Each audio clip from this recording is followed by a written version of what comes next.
কি ব্যাপার, অঙ্কগুলো কি কঠিন মনে হচ্ছে? আসলে কিন্তু খুবই সহজ। আমরা 1 সেকেন্ডের মধ্যে এই টাইপের অঙ্কগুলোর রেজাল্ট লিখে ফেলতে পারবো, এবং আমি শিখিয়ে দিলে তোমরা সবাই, একদম সবাই 1 সেকেন্ডের মধ্যে এই টাইপের অঙ্ক করে ফেলতে পারবা। তো আসো একটু বুঝি যে মানে কি হবে এগুলোর অ্যান্সার। আমি সবার আগে লিখছি, হ্যাঁ। যেমন এই যে কোশ্চেনটা দেখা যাচ্ছে, এর অ্যান্সারটা হবে হচ্ছে π/4। আর যেটা হচ্ছে তোমার এই অঙ্কটা যেটা, এটার অ্যান্সার হবে 5/2।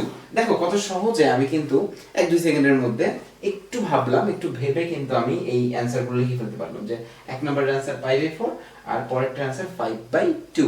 আমি কিন্তু কোনো অঙ্কের অ্যান্সার মুখস্থ করি নাই। তো এখন আসো তোমাদেরকে কিভাবে আমি করলাম সেই প্রসেসটা একটু শিখাই দিই।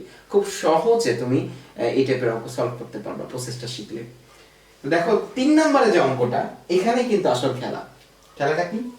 যদি কখনো আমরা দেখি যে আসলে a থেকে b এভাবে ডেফিনিট ইন্টিগ্রালে অবশ্যই লিমিট দেয়া থাকে, এবং উপরের ফাংশনটা f of x, নিচে f of x এর সাথে যোগ হচ্ছে f of a plus b minus x। এগুলো তোমাদের কিন্তু খুবই পরিচিত, যারা ইন্টিগ্রেশন আমার কাছে করছো বা যারা হচ্ছে বিভিন্ন জায়গায় বই থেকে বা বিভিন্ন স্যারের কাছ থেকে করছো, সবাই মোটামুটি কিন্তু এই টাইপের অঙ্কগুলো করে আসছো।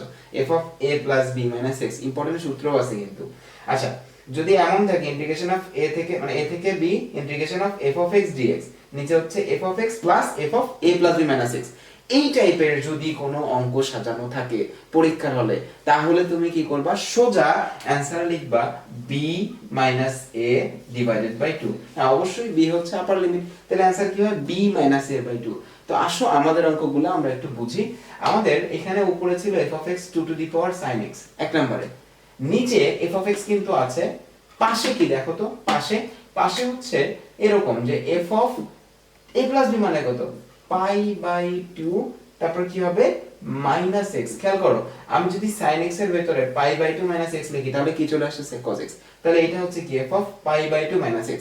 তাহলে আমার অঙ্কটা কি সাজানো আছে না এই নিয়মে? যদি এই নিয়মে সাজানো থাকে তাহলে কিন্তু এমসিকিউ তে আসবে। আচ্ছা, এমসিকিউ তে আসলে সেটার आंसर কি? b - a/2। তাহলে π/2 - 0 ভাগ 2 কত হয়? π/4। আবার খেয়াল করে দেখো, এখানেও সেম 9 - 4 কত হয়? 5। 5 ভাগ 2, आंसर শেষ হয়ে গেল, কোনো প্যারা নাই। তাহলে কত সহজেই আমরা দেখো ইন্টিগ্রেশনের এই অঙ্কগুলো সলভ করে ফেলতে পারলাম। এবং আমাদের সাথে থাকলে আস্তে আস্তে আস্তে আস্তে আরো যখন অনেক ভিডিও দিয়ে দিব ইন্টিগ্রেশনের, এই ছোট ছোট শর্টকাটগুলো যখন তুমি একটা একটা করে ভিডিও দেখে মনে রাখবা, মাত্র 1-2 মিনিট খরচ করে, দেখবা তোমার পরীক্ষাটা কিন্তু অনেক ভালো হবে, বিশেষ করে এমসিকিউ এক্সামটা। ভালো থাকো সবাই।